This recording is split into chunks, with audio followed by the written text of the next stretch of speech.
Last paratha कब खाया था? आई थिंक 2 दिन पहले। और फिर भी ऐसे फिट रहते हैं आप? पराठे से फिटनेस का क्या फ़र्क है? मन भर के खाओ।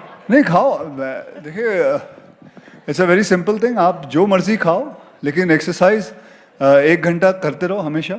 1 घंटे करते हैं रोज आप? हाँ, 1 घंटा करता हूँ मैं। 1 घंटा, कभी 1.25 घंटा हो जाता है, कभी 2 घंटे हो जाते हैं, कभी 40 मिनट, लेकिन 1 घंटा तक तो रहता ही है।